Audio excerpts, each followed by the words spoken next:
What's up, wall fans, common sensors, and of course podcast consumers? Welcome to another video feed of Common Sense Sundays with Go Tell It to the Wall. I know we had a little unplanned hiatus, so we got a lot of stuff to get into today. This is in fact episode 126, our first episode of April 2024. So all that being said, let's get directly into episode 126. 1, 2, 3, go tell it to the wall. Tell it to the wall. Go tell it to the wall. Tell it to the wall. All right, wall fans, common sensors, podcast consumers, welcome to another extremely exciting edition of Common Sense Sundays with Go Tell It to the Wall, hosted by me, your absolute favorite podcast host, the one and only Sean O'Rourke, and this is episode 126. That's right, on this fine, rainy Sunday in Los Angeles, coming at you with our first episode of April 2024. I know we had a little unplanned break there. I'll get into why that was. It was mostly scheduling issues, but before we do that, we always kick things off with our social plugs. You can keep up with us during episodes, for episodes, after episodes, whenever you so please, and you can do that in multiple locations. One of those would be facebook.com/GoTellItToTheWall. That's right, facebook.com/GoTellItToTheWall. That's our official Facebook page. Going to keep you up to date on all new episodes, new content, new concepts, all that great stuff. So if you're a Facebook user, make sure you follow that page. And of course, we have our YouTube channel, youtube.com/GoTellItToTheWall or at GoTellItToTheWall. Either one of those will take you directly there on YouTube, or even if you just search Go Tell It to the Wall, it's going to be the first one that comes up. So make sure you subscribe and check back there for all of our video content. That's going to include the video feeds. For those of you that only listen to the audio, if you're interested in actually watching the video feeds, which is just my lovely face yelling at a wall, you can do that through YouTube. So make sure you're subscribed to our channel and get those notifications, as the kids say, so that you know when new content is getting posted. There's other content outside of just our episode feeds. So make sure you're checking that out. And of course, my own personal Instagram account, which is at SoCalSean, SoCalSean, at SoCalSean, right there on Instagram. And that's, of course, all of our photo content. Not all of it is Go Tell It to the Wall or Common Sense Sunday related, but a lot of it is related to things we talk about throughout episodes on the podcast, especially when it comes to show recaps and stuff. We had some new content going up there, and new stuff that's in the hopper. It's going up this week, so keep an eye out for all that on Instagram. And then, of course, most importantly, make sure you bookmark SeanO'RourkeLive.com. That's right, SeanO'RourkeLive.com. That's our official website. And you're going to find not only links to those things I just mentioned, those platforms, but you're going to find exclusive content that you don't find anywhere else. You're also going to find a link to our Patreon campaign. If you want to help us out financially, that's one of the best ways to do so. If you don't want to get involved with Patreon, you can also help us out financially by picking up some Common Sense merch through our merch website, which is linked directly from SeanO'RourkeLive.com. All right, now that that's out of the way, I know we've been off for like a freaking month, and there's no big reason. This was not really even a planned hiatus. It's just been crazy. Easter was very early this year, so we had that on March 31st. I actually found myself debilitatingly sick for like 4 or 5 days a couple weeks ago.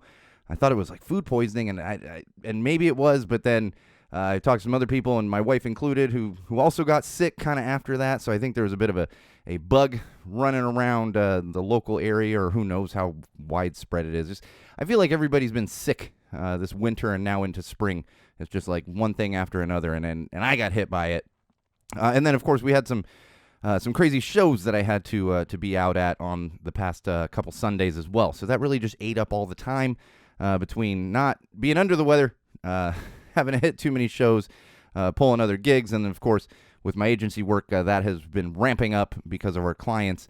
And I also had to take time to go to the optometrist. I got some new sunglasses? No, new real glasses. And then I'm actually going to be, for those of you that want all the too much info, I'm actually going to be heading in for a minor surgery on this little sty I've got on my eye that just didn't want to go away. So they had to refer me to an ophthalmologist, and beginning of May is when that thing's going to finally be taken care of. So all that being said, that's why we've been off for like a whole month. It's just been crazy. I'm going to do my best to rein this one in, and I'll tell you now, we're going to actually push off some show recaps, because it's been crazy the past few weeks. Stuff that had happened between episodes, and maybe we're not going to have time to get to today, but we can save that for next episode, which should be happening next Sunday, barring any more sickness or craziness or shows that pop up. All right, now that we're done with the housekeeping, welcome to episode 126. Let's get into some digital trends here. Now Twitter. Twitter has, I've been talking for years about the muck that is Twitter, and it seems like every day it just gets worse. And as I've said before, I really don't contribute anything to Twitter. I do scroll it. I find at one time it was a good resource for, news and pop culture stuff and all that, and it's really has come to a head with good old elongated muskrat there. Now you open Twitter, and here's the thing: it is the algorithm, and I'm sure I'm not the only one experiencing this, but it's not an algorithm based on my search history. You open it nowadays, and it's pretty much a bunch of porn. I have noticed that. And I'll be the first to admit, if it would be feeding me up pornography, because that's something I look at constantly, it's really not. I'm never searching for that on Twitter. But somehow, it's not people I follow. If you do the, you have tabs on Twitter, and you can just kind of scroll, and it's giving you people that you don't even follow. And in there, find lots of pornography and a lot of spam. It's like OnlyFans spam. And this is somewhere where there actually has been useful community notes, I guess. I mean, not that I'm clicking on these things, but it says these are, in social media, you have to do like hashtag ad if it's an ad. Otherwise, you're kind of skirting the algorithm and all that stuff. So there's a ton of that going on. And of course, we've always had these conspiracy theorists, kind of, I would like to call them crazy sons of bitches. But that has ramped up like to a new level on Twitter. And then on top of that, lots of fighting. Which I don't understand. I know that World Star, whatever, was very popular years ago.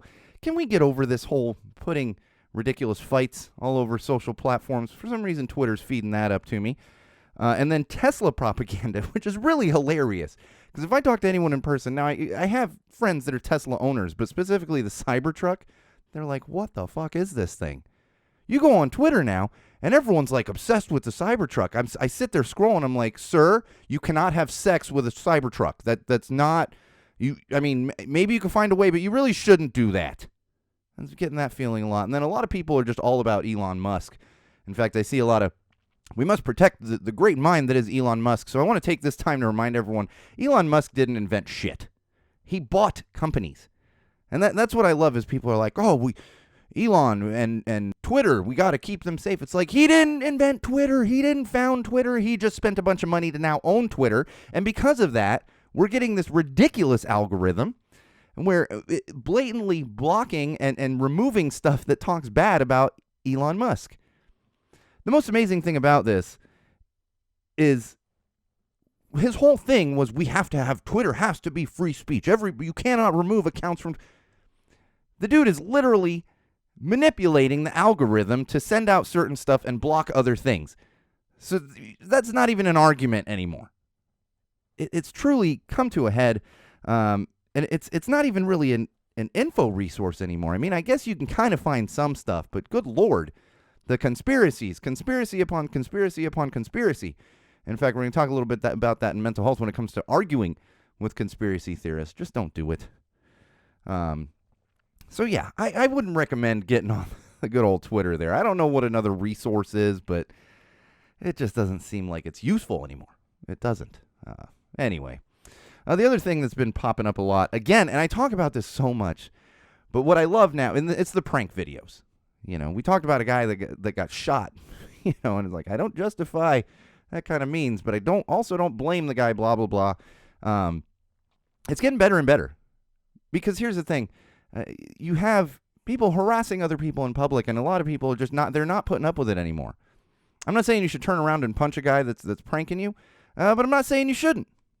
I don't condone violence, but these people that think they're clever, want to get clicks, and blah, blah, blah, need to learn that there's consequences.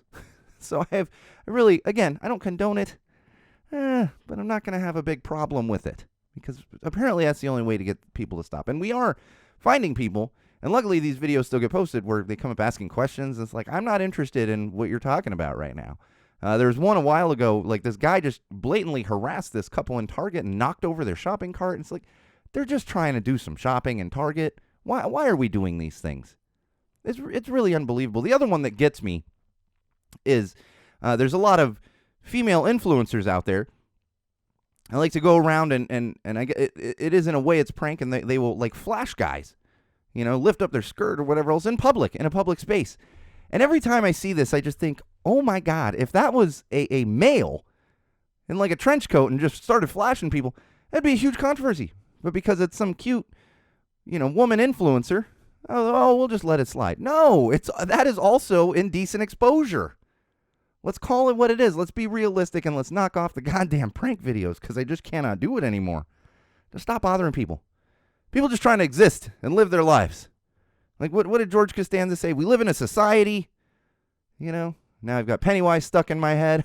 That's a Pennywise song for those of you not aware. But we live in a society. Let's have some respect for each other. Let people live their damn lives. It's gotten out of hand. The other thing that's gotten out of hand is these gym videos. And I will say, this one I would recommend following, and I don't think you have to do it on Twitter. You can probably follow on Facebook or whatever. There's a guy named Joey Swole. And trust me, you look at the guy and you're like, well, that's a weightlifting meathead. And there's nothing wrong with that. Weightlift all you want. Do the things. But what he actually does is he finds these videos that these gym influencers, they set up their camera in the gym. And when they do something ridiculous, like maybe making fun of somebody, or in fact, there was one the other day where this guy got so mad because another guy was walking in front of his camera because he's filming at the gym, trying to film himself lifting weights or something, shoves the guy. And thank God we have people like Joey Swole who points this out. He's got a big enough audience and he knows gym owners and stuff. And in fact, a lot of times, for example, that guy that pushed another guy got banned from every LA Fitness in the country. Like, well, that is the definition of fuck around and find out. Now you have found out. You're not going to be going to LA Fitness anymore. And I've had a problem with this. I used to, trust me, I'm well out of shape now. And when the pandemic hit is when I finally dusted off my own weights that I have at home. I got in decent shape, but I'm out of shape. There was years ago. That's why there's like triathlon stuff over my shoulder here. I was in a fantastic shape. Like you wouldn't believe, six-pack, all that. I wasn't like a big muscle guy. I was an endurance athlete.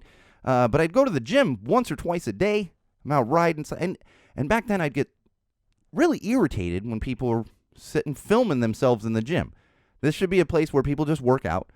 And we talked years ago about a woman who rightfully got in trouble because she was filming another woman in the locker room, which that is a big no-no. There should be no cameras in the locker room. You shouldn't even have your damn phone out, especially if you're in the changing area of a locker room. Now, granted, I know there's little depending if you go to a nice enough gym, you got these little relaxing areas. Maybe that's fine. But either way, we got to knock off the filming at the gym. If you really want to be a fitness influencer or whatever the hell they call themselves, buy a couple of weights and do it at home. Knock it off in the public areas. And then, most importantly, and this is what this Joey Swole guy says, highly recommend following him, even if you're not like a gym rat, because it's just, he uses common sense, much like we do here at Go Tell It to the Wall. And, he says, if you do have to film at the gym, don't get mad at people for just doing their workout. They pay for their gym membership as well. It's not like you pay extra to sit there and film yourself lifting weights. And also, how many fitness influencers are out there? Do you really think your little weightlifting at the gym is going to make any difference? No, knock it off. Stop the filming in the gyms. Another thing trending on the digital platforms, really just over the past day and a half, 2 and a half days or so, is the phrase, don't blame me. And this one's interesting because I was like, don't blame, what is this? And I saw it trending and I go to look and apparently it has to do with Coachella. Coachella over the past, and for those of you unaware, it is the first weekend of Coachella. It's actually a fantastic day to be in Los Angeles or the surrounding areas because a lot of people are out of Coachella and you get less traffic. It's a beautiful thing. I stay the hell home. I'm not going out to Coachella just because I enjoy less crowds everywhere. But that's going on. And apparently the tech crew at Coachella, which would actually be whatever crew Golden Voice hired, they've been running into all kinds of issues, audio issues, stuff cutting out, stuff not playing. That was one that really got me. Somebody, I don't even know who the hell it was like, I'm sorry, I can't control the speed on my tracks here. And because they had pre-recorded shit that they were just hitting a button on.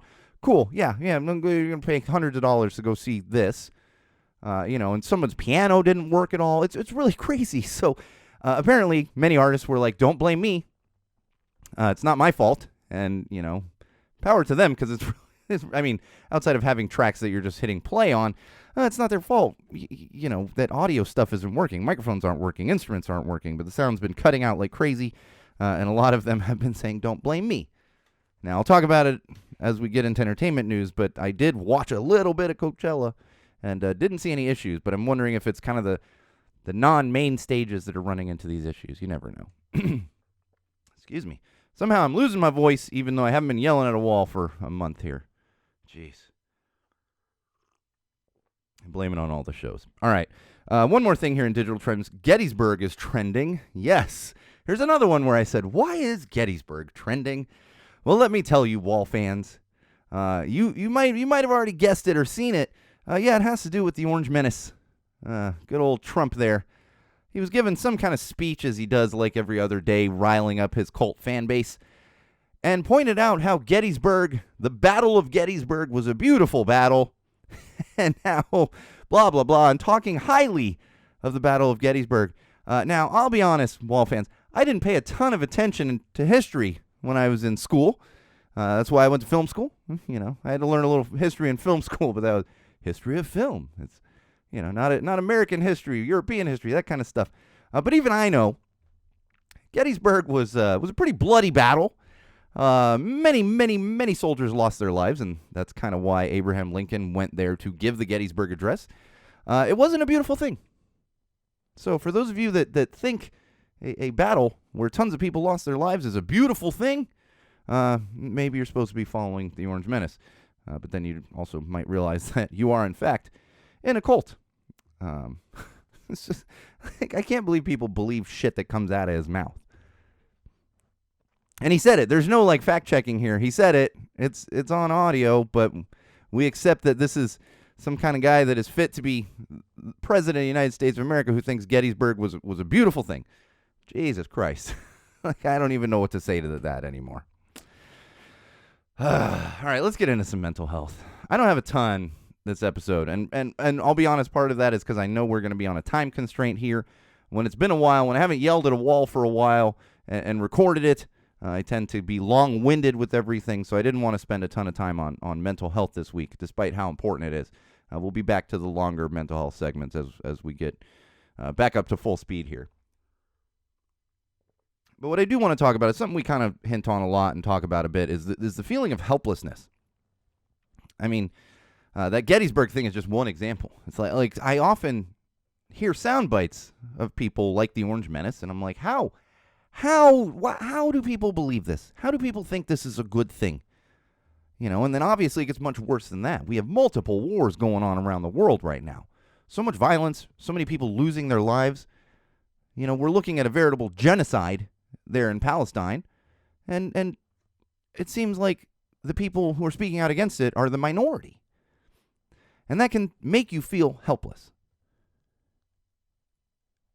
The important thing there is to recognize that you can't fix everything. This is something that I deal with quite a bit with my mental health issues. When you have obsessive compulsive disorder, you get these intrusive thoughts, and you tend to obsess over, the fact that Palestinians are getting killed by the thousands. But at the same time, as much as you can speak out about it, there's only so much you can do. We need leaders around the world to put an end to this. If you're just somebody sitting yelling at a wall or, somebody who has a passion for things, there's only so much you can do. So keep that in mind. You cannot change the world. You can try, and you can do your best, and you can do things within your means to speak out about it, but you're not going to be able to end it. And that's an important thing to keep in mind when it comes to your mental health and your mental illness. And one thing I'm always reminded of when stuff like this is happening is a fantastic quote from the late, great Fred Rogers, Mr. Rogers of Mr. Rogers' Neighborhood. And he used to say, look for the helpers. Because like I said, it feels as though the minority is the one speaking out against violence and everything else right now. But the important thing is there are people doing that. There are people on the ground in these war-torn areas, not just in Palestine, but in the Ukraine and everywhere else that we're dealing with violence right now, who are making a difference. They're helping. As minimal as it can feel, they are helping to make a difference. And that can help kind of, I don't want to say make you feel positive about it, because you should still feel sad about it. That's not going to change. But when you see that, it can give you hope that things will change in the future. So always look to those helpers. It helps you to see the good in the world. and be informed. This is what I always say: be informed, but take breaks. You can't, we have the term doom scroll, where you're just scrolling through social media and it's all bad news. And I mean, that's been a saying since before I was even alive. The news is all bad news because it is. That's what gets reported on. And now we live in a world where information moves so quickly that all you can just see, you can scroll for hours and see nothing but bad news. So it's good to be informed, but not at the cost of your mental health. And find support when you feel overwhelmed. Talk to somebody about it. Maybe not even necessarily a doctor. Talk to a friend, family, because it helps to get those feelings out. And even if you're not looking for that particular person to give something back to you, it's good to just vent about it sometimes, especially if you deal with a mental illness. A lot of times, it's good to just talk. Maybe turn on the TV, turn on some reruns of a sitcom you love or something like that, and just take a break from it. And the other thing to keep in mind is we live in such a divisive world, and I talk about this a lot. Here's the thing. I've mentioned it before. You're not going to change anyone's mind on social media. If you're somebody that gets into those arguments and you enjoy it, that's fine. But know that you're most likely not going to change anybody's mind on social media. They're just going to get angry with you, and it's just going to turn into yelling, for lack of a better word, at each other over social media. So pick your battles. Don't get into it with people. I mean, like I said on Twitter, so many conspiracy theorists. You're not going to change their mind. You may think you have all these ideas and you could be 100% correct. But a lot of people, especially if they are conspiracy theorists and other things like that, they don't care. Facts don't matter to these people. These people that follow the Orange Menace, have been following Donald Trump for years. They don't care about facts. They don't. They're just going to listen to what the orange one tells them. So it's not worth your time. Like I said, if you want to do that, but not at the expense of your mental health. It's been hitting me too, Wall fans. Every day you see news out of certain areas, and it's like, oh my God, what are we doing here? But nonetheless, let's move on to some positive news. This one's not going to be positive for everyone. But since our last episode, we have officially entered the baseball season, Major League Baseball. This is one of my favorite times of year. I'm a big baseball fan. I really enjoy going to games. I enjoy casually watching games on television. To me, it is very much a pastime. I've enjoyed it ever since I was a kid. And we also, once we get into this time of year, it starts playoffs for hockey and basketball. So there's just constantly games to watch. If you're into watching any of those sports, now's the time of year, man. And we just came off March Madness, which is always exciting. And in fact, there's people that don't watch sports but do get into college basketball at that time because you end up seeing these crazy things and crazy upsets, and it becomes very exciting. And in fact, recently we've seen a real increase in popularity of women's basketball, which I love to see because I'm a big WNBA supporter, a big NCAA women's supporter when it comes to basketball. Other sports too, but especially when it comes to basketball. I think it is a great product, and if you enjoy watching those things, you're missing out if you're not also watching the women's side. And I will say, just not to make any of the baseball fans jealous, on Friday I did have the opportunity to go to my first Dodgers game of the season. It is April. Usually it takes me a little longer to get to my first game, and I'm fortunate enough to live not far from Dodger Stadium. Also fortunate enough to work with certain parts of the Dodgers organization, and we might have got hooked up with some fancy tickets for Friday. And I found myself sitting right on the netting. I had no idea until we got there that we were going to be in these super nice seats, a little extra padding, and you're right there. Like there's a net there, but I literally could have reached out and touched the dirt, like through the net. Not to mention all the free food. I never thought I'd be eating such fancy food at a baseball game, but highly if you can, and I'm sure it's the same way at any ballpark. If you can get into the dugout club, oh boy, take advantage of that one, because you can't beat it. Now I'm spoiled. Now I'm like, I don't know if I can go sit in these less comfortable chairs and not just get up and grab some food as I see fit. And I definitely stuffed myself silly on Friday, but it was a great experience. And like I said, personally, I'm happy it's baseball season. I know we have listeners that are baseball fans, some Dodgers fans, some dirty Yankees fans. I'm kidding, Yankees fans. But we got all kinds of fans out there. Dirty Padres fans, though. No, fans aren't dirty. I just don't like the Padres. Alrighty, that's enough positive news. We're gonna get into more positive stuff when it comes to entertainment news. For those of you watching the video feed, I'm wearing a particular shirt today that I happened to pick up one of the weeks that we were not recording because I was so busy going to shows. And if you're seeing what band that is, you know what we're gonna get into when it comes to entertainment news. But before we get there, let's talk some parenting. The attitude. And you know, there's the term. If you're not a parent, maybe you haven't heard it, but there's a term three-nager. You know, and I experienced this because you used to hear terrible twos. Like when I was younger, oh, the terrible twos, that's the toughest one. No, with my child, 2 was fantastic, no problem. Then they get to 3, and you're like, okay, now you're learning to question everything.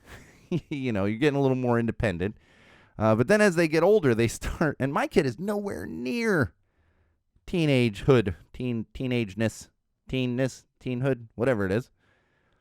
But that attitude, man, is coming. And I know it's not just me, and my wife says this to me often. She's like, is it our fault? And I'm like, no, if it's our fault, it's every single parent's fault. Because I talk to other parents, and they're like, good Lord, I'm getting the attitude from my kid. I don't know if it's something in the water or what's going on. But that's what I'm dealing with. The eye rolls. Good Lord. I don't know where my kid picked it up. I'm not an eye roll person. My wife, a little bit. She's like, the eye rolls. It's like, can you throw away this trash? Oh, like, it's like, what's his face from Wet Hot American Summer with, pick that up. Oh. Like 5 people know what the hell I'm talking about. But it's just, and I don't know what the solution is. Talk to other parents. They don't know what the solution is. What I will say is patience is key. You're just going to have that patience. Know that this too will pass. You know, it's that's the thing with being a parent. And I'm sure other parents out there can relate. When you're in the moment of something, you know, like the kid won't sleep. You're like, this is going to last forever. It doesn't last forever. You're going to move on to the next thing. And so, you know, hopefully the attitude gets a little better until we hit full teendom. And then, teendom? See, I'm just making up words here. And then the attitude's there. There's no getting away with that. And you could say, well, it's coming back around. No, I did not have a bad. I mean, I was a teenager once in a while.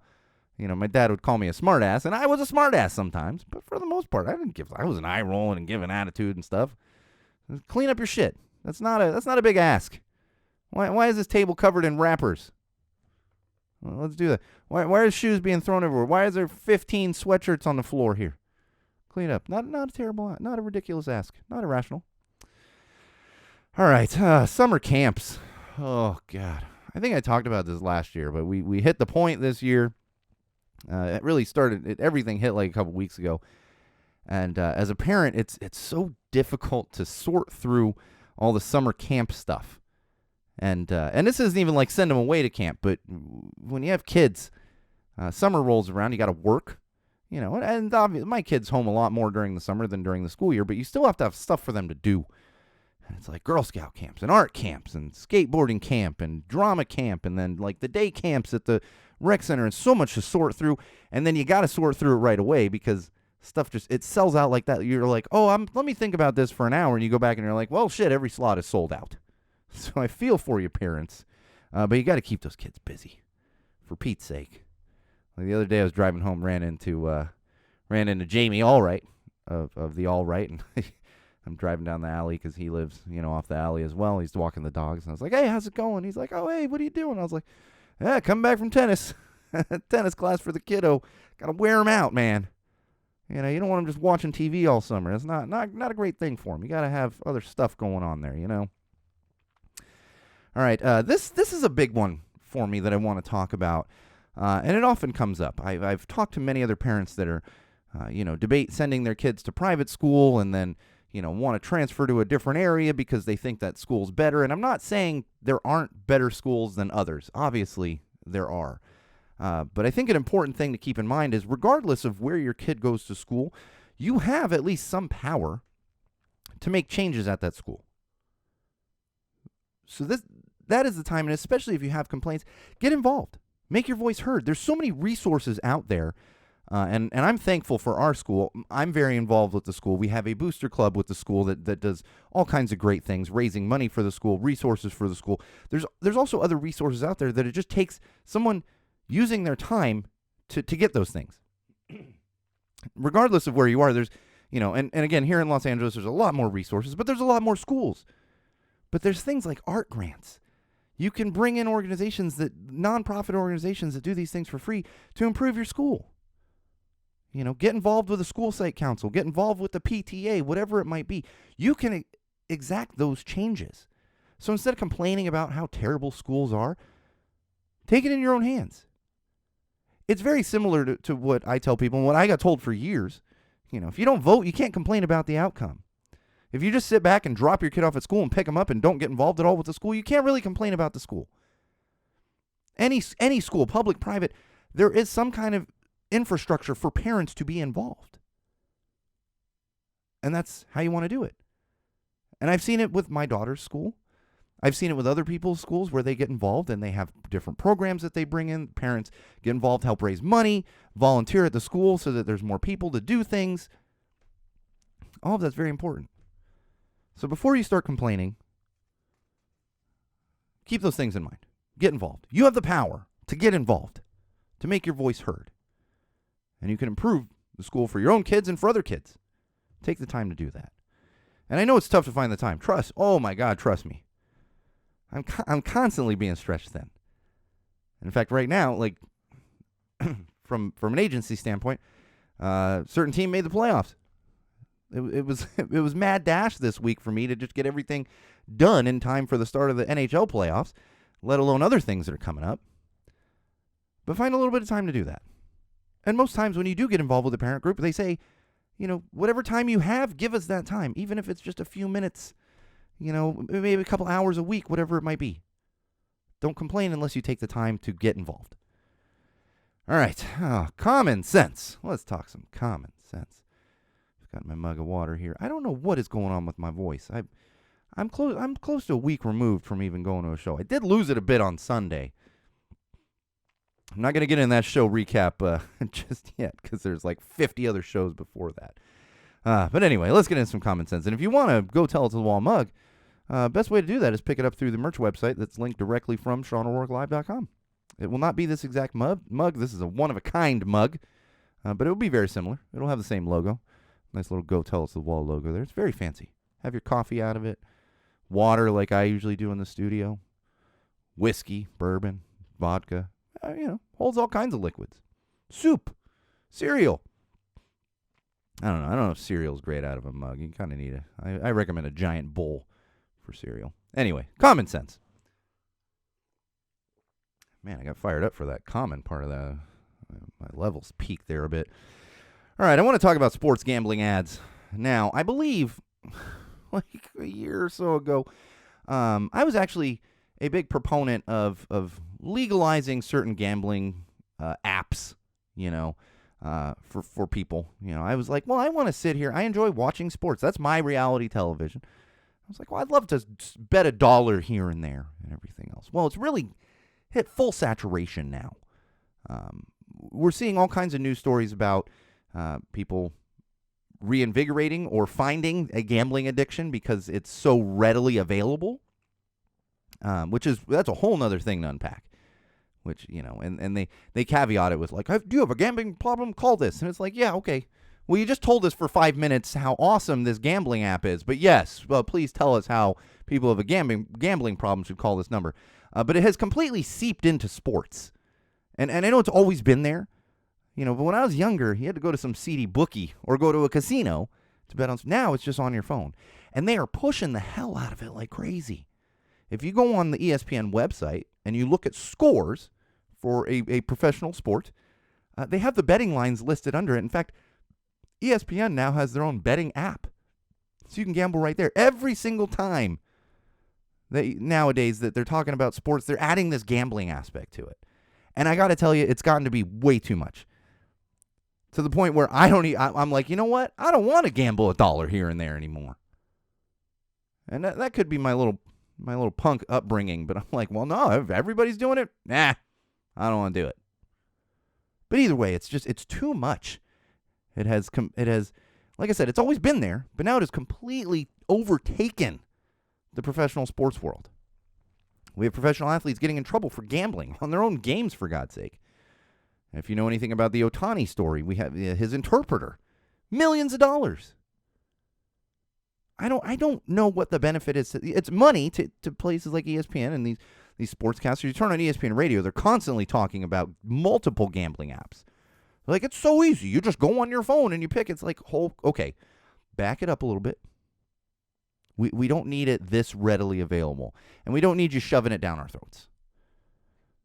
So I'm sure even if you're not a sports fan, you've noticed this, because it's like ESPN bets and prize picks and I don't know, there's so many. It's just like, let's calm it down a little bit. Some of us just enjoy watching the sport, which is very much how I am. My daughter comes in all the time, and this was happening during March Madness, because, I'm watching the game just for fun. I got them on in the background. Every time she walks in, who we cheering for? I'm like, it doesn't matter. It's just fun to watch, It's great. You can half pay attention to it. Hockey's the tougher one. You really got to pay attention to hockey, because you're like, oh, shoot.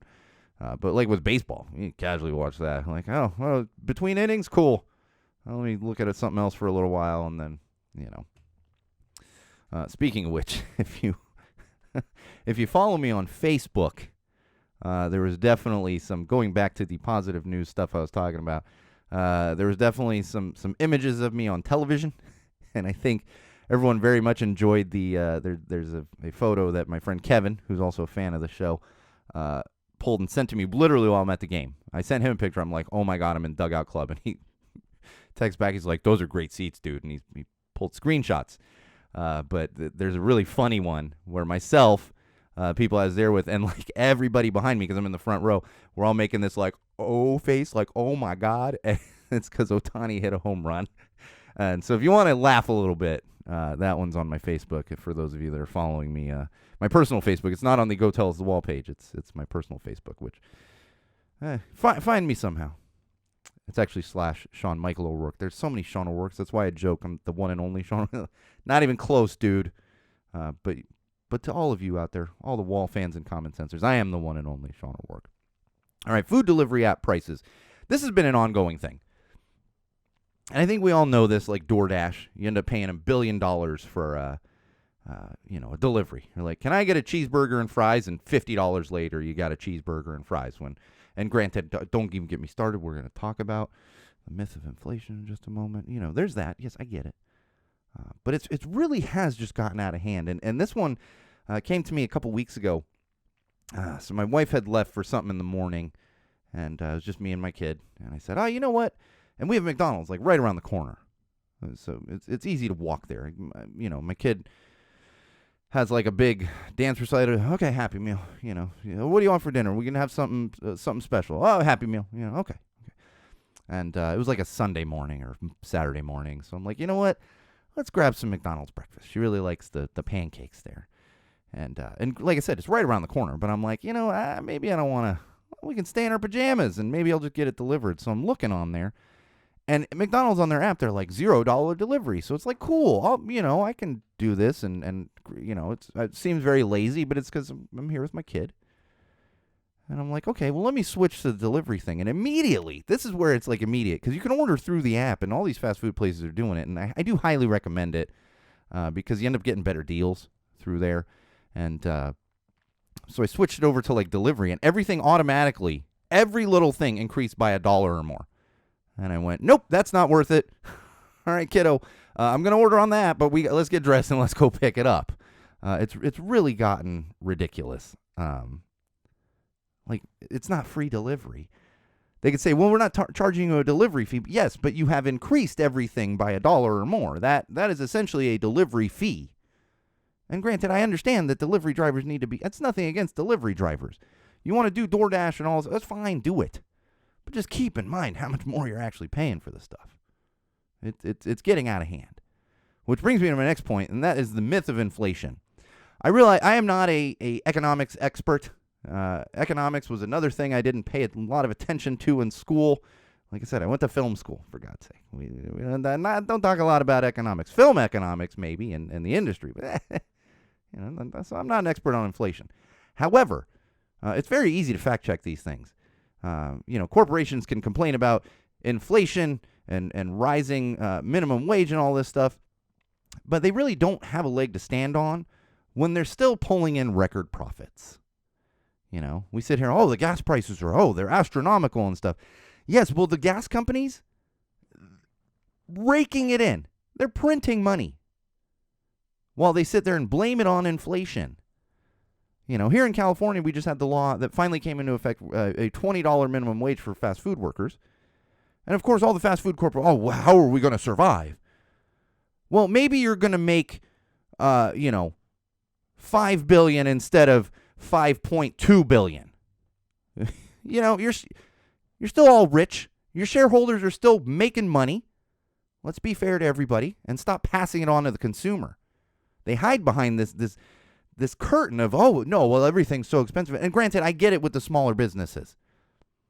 If you see a price increase at your local small business and it's like 50 extra cents on a sandwich, there is a chance that they are paying more. But the thing is, they're paying more for their produce and everything else from a large corporation who is not losing money.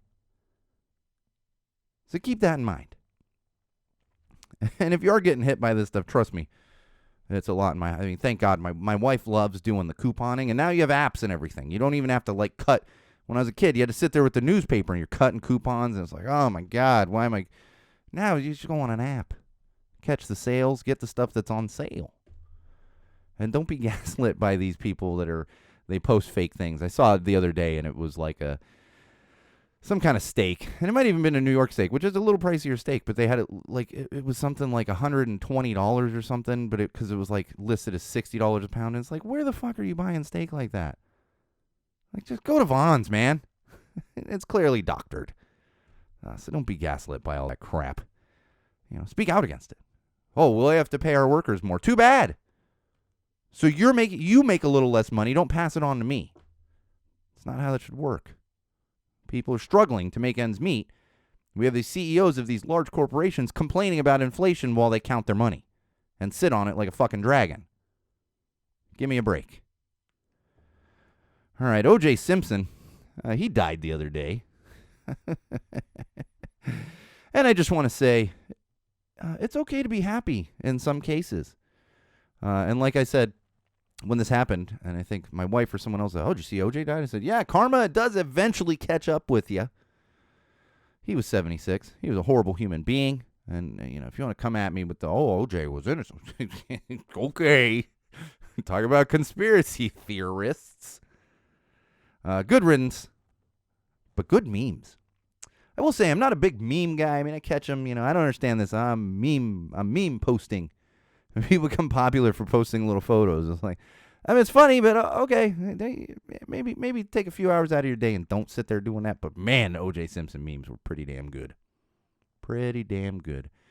And I love certain accounts. There's the fake Satan account that really just posts funny stuff, and they're like, and they posted, O.J. Simpson's down here. What the hell? It's like, yeah, but that's probably where he is right now. So good. I used to, usually say, hail fellow, well met. Good riddance. We don't need murderous assholes running around the face of the earth. They should all get karma. All right, entertainment news. Okay, we're going to wrap up here soon.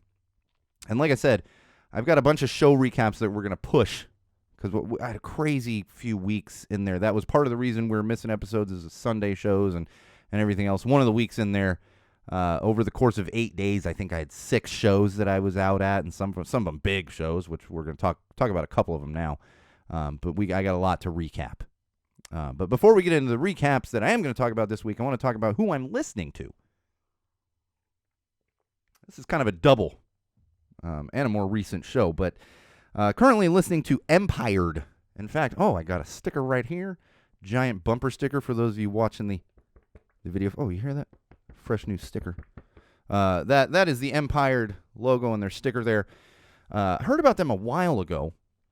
And in fact, somehow, I want to say somehow Kevin Smith became a fan, but I think it's a Josh Roush connection. Josh works with Kevin Smith and is also a big Empired fan. So I think got Kevin Smith into him. But they played a free show a couple months ago here in Los Angeles. Kevin Smith introduced them on stage. So they're very much on my radar. But I said to myself, I knew I had this show coming up at Alex's. So I said to myself, you know what, I'm going to wait. I want to see him live and see what the hubbub is about. Oh, my God. The hubbub was not unwarranted. So Empire, they've only been around for about a year. They're a fairly new band. They have one album out. It is called Finding Calm in the Chaos. Highly, highly recommend picking that album up. I literally the next morning after I saw them live, I was like, well, I'm buying that album. I buy mostly digital albums just for space purposes. I'd have to start getting rid of Vans if I started collecting more physical music media. But highly, highly recommend it. There is actually a track featuring Brenna Red. Her husband is one of the singers and guitarist for Empire. They have multiple singers, but this isn't... it's more of a Blink-182 thing instead of a 311 thing where you got multiple singers that aren't playing instruments. Or everybody's playing instruments. They kind of switch off a little bit singing. And like I said, the Brenna Red track is fantastic. The whole album is fantastic. In fact, I was there with my buddy John. And, I sometimes have these experiences where I'm going, oh, my God, this is fantastic. And I turn to him, and he's like, oh, yeah, our faces have been melted. And I just went, yeah, they are absolutely fantastic. Follow them on socials. They're fairly new to the scene, but they're blowing up like crazy. And I cannot recommend them enough. And like I said, I had the privilege of seeing them actually at Alex's with Bad Cop, and a couple other bands. And their popularity is truly rising because I've been going to Alex's for years. And for those of you in Southern California that go to certain types of shows, you've probably been to Alex's. It's very chill. It's a little venue. It's in Long Beach. I've never waited in line to get inside. I've waited maybe behind one person to get a drink at the bar. We rolled up. I'm there with multiple friends, and we'd kind of seen there was a line. We're hanging out. I went to grab a bite across the street. There's a little burger place, and I like to go get a club sandwich there if I have time before shows. And I got down there early enough, and so I'm doing that. I'm kind of watching. So we're like, we'll wait until the doors are open. Doors were at 8:15. We go over there, and I'm like, holy shit, this line is like snaking through the entire parking lot.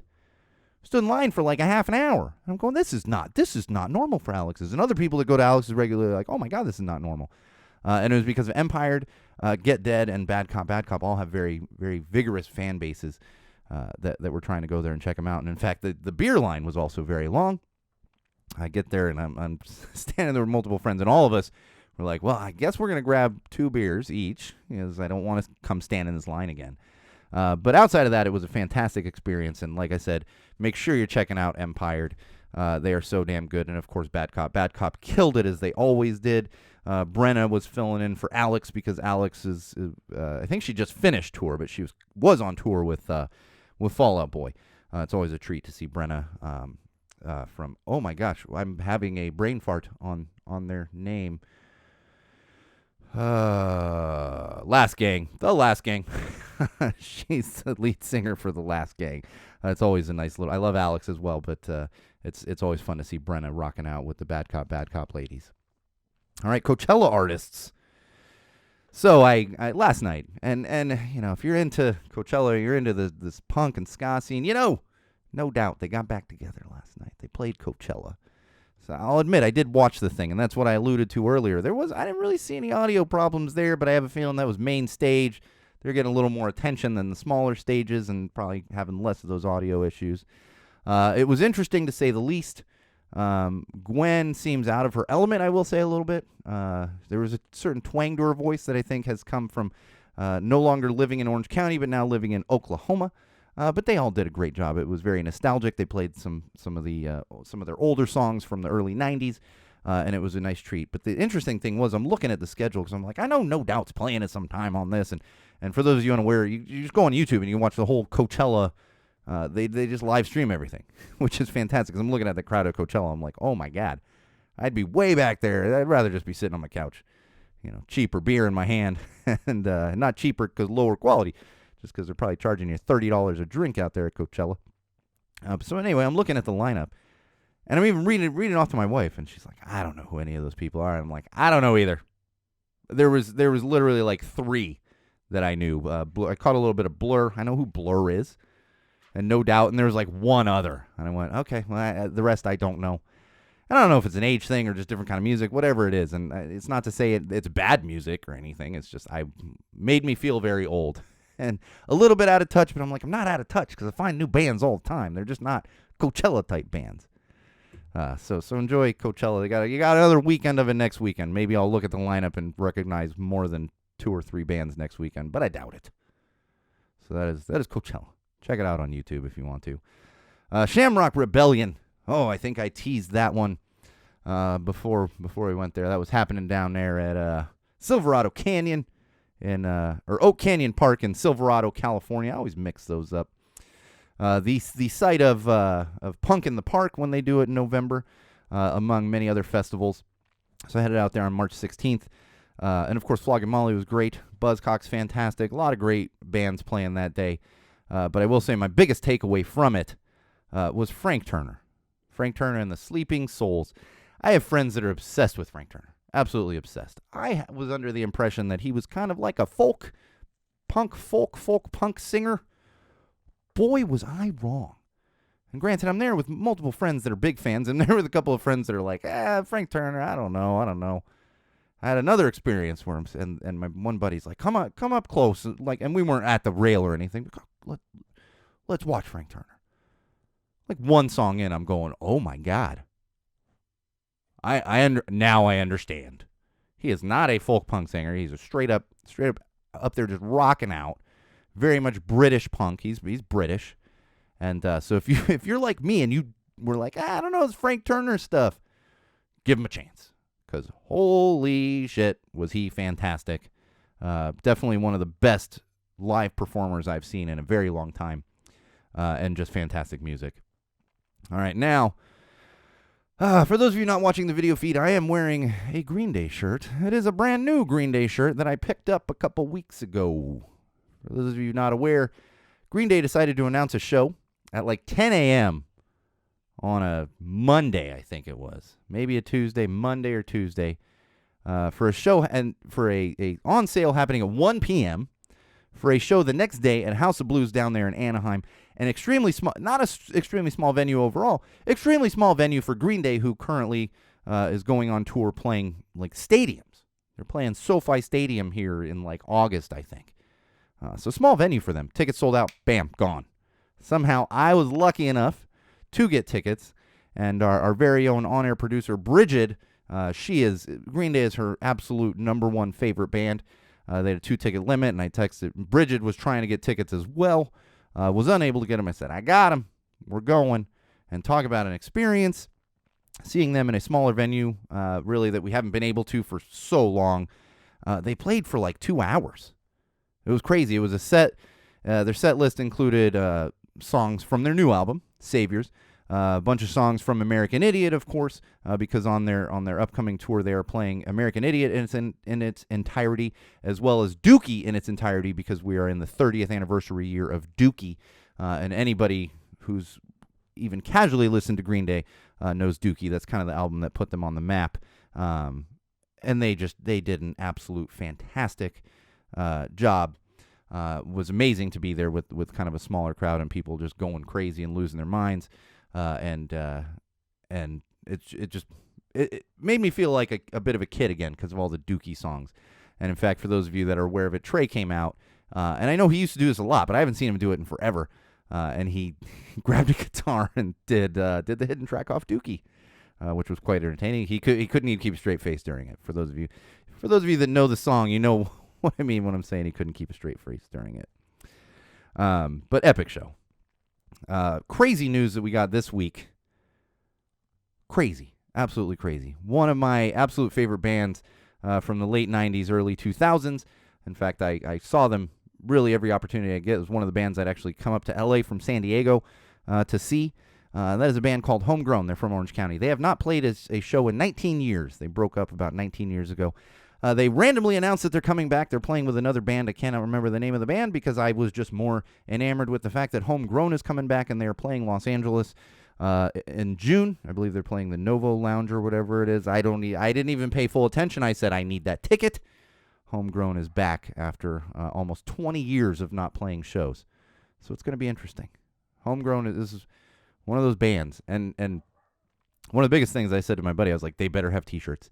Because I had like 20 Homegrown T-shirts. Because back then, Homegrown, they made a bunch of T-shirts. And back then, and it's still the case today. You go to certain smaller band shows and you can get a $15 T-shirt. Well, back then, you get a $10 Homegrown T-shirt. So you just had tons of them because they made so many. And then, unfortunately, when my parents' house burned down, I had a drawer full of band T-shirts, and none of my Homegrown T-shirts were with me where I was living in Long Beach at the time. So really looking forward to hopefully picking up some new homegrown t-shirts. All right, quick announcement, and then I'm going to talk about a couple upcoming shows if you want to catch me running around the Southern California area. This announcement is really only important for those of you that are Android users, and even if you're an Android user, specifically if you use Google Podcasts. So Google Podcasts, if you're not aware, and you might be aware of it, if you use it and you got the notifications, Google has eliminated the Google Podcasts app, which is where Go Tell It to the Wall and Common Sense Sundays and everything else is featured. And they have merged it with YouTube Music. So you can still access Common Sense Sundays and Go Tell It to the Wall episodes through an Android, but now it's on YouTube Music as opposed to the standalone Google Podcasts app. And if you're subscribed on Google Podcasts and want to shift that over to YouTube Music, it's really easy. Go on, click on the Go Tell It to the Wall, or actually, if you open up Google Podcasts, it's going to ask you if you want to transfer all your stuff. So you don't even have to click specifically, but if you're subscribed, click transfer the podcasts, and then it's going to pop it over into YouTube Music for you. Or I believe you can also just look up Go Tell It to the Wall on YouTube Music, and it should be popping up there now. I got to double check our RSS feeds, but I transferred mine over because I obviously shocking. I subscribed to my own podcast here, and it took like 2 seconds. Went over there, so I know it's on there. And if you have trouble finding it, shoot me a message. I can check on the RSS feed and make sure if you want to transfer it from Google Podcasts, make it easier for all of your podcasts. Really, if you're someone that uses that for listening, do it before July. Because after July, you won't be able to transfer it over anymore. You already can't use Google Podcasts, but it still exists there. So when you open it, it's like, do you want to transfer it? Yep, transfer it over there. But of course, everything's always ever evolving. I mean, the podcast used to be in Google Play Music, and then they went to YouTube Music and had a standalone Google Podcasts app, and now they're putting it in YouTube Music. So it's not very shocking, but just a little announcement, housekeeping for those of you if you were not aware, and you do use Google Podcasts or you have an Android or use YouTube Music, and maybe you use YouTube Music and use something else for podcasts. Now you can have the podcast directly there on YouTube Music. All right. Oh yeah, do it before July. I'm looking at my notes. Sometimes I can't read my own handwriting sometimes. Shocking, I know. Oh, there we go. All right, upcoming shows. A couple shows you can catch me at around Southern California, specifically next weekend. Next Friday, I will be at the Tiki Room down there in Costa Mesa, seeing Chaser, Fourth in Line, and I believe somebody else is also playing. This is Chaser's first local show of the year, I believe. They have a new album coming out in June, I believe. So they're going to be, getting geared up for a lot of touring there. Really looking forward to seeing them at Tiki Bar. I love Tiki Bar. Chaser's, of course, fantastic band. And I'm going to get some tacos on the back patio there at Tiki Bar. And then Bucko 9, Bite Me Bambi, Guttermouth, among others, performing on April 20th at the Gas Lamp down there in Long Beach. Also a great little venue with fantastic food. So if you want to catch me next weekend, I will be out at both of those shows. Just look for the beard and the purple hair, and I will throw some stickers your way. In fact, we got some new holographic stickers with the classic logo, so maybe I'll bust some of those out over next weekend while I'm running around to shows. And like I said, we'll have more show recaps next episode, more where you can catch me around town, around Southern California, and of course, once we get into May, where you can catch me around Vegas for punk rock bowling. But more of that over the next few weeks, so look forward to that. And we will be back next week. We got to get back to full strength here. It may end up being a Monday, but most likely it'll be Sunday. Don't have any shows or schedule conflicts right now for a Sunday unless I get another call. I keep getting calls for paid photo gigs, and I'm like, well, all right, let's shift all this around.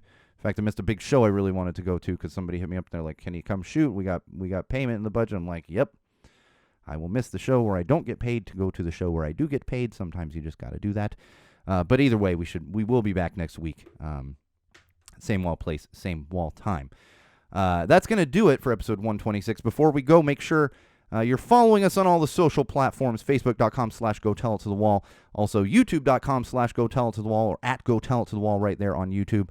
Of course, my own personal Instagram account, which is at SoCalSean, SoCalSean, at SoCalSean. And don't forget to bookmark SeanO'RourkeLive.com where you're going to find links to all those platforms, as well as exclusive content you don't find anywhere else, as well as a link to our Patreon campaign and our merch website. Either of those are a great way to support Common Sense Sundays and Go Tell It to the Wall financially. So make sure you're checking that out. And like I said, a lot of new photo content is coming up through Instagram because we've been shooting shows like crazy. It's just got to sort through all that. It's an arduous process, Wall fans. All right. Like I said, this has been episode 126 of Common Sense Sundays with Go Tell It to the Wall, hosted by me, your absolute favorite podcast host, the one and only Sean O'Rourke. And remember, Wall fans, until next time, no matter what you do, no matter where you go, no matter who you're with, and especially no matter why you are doing it, always use common sense.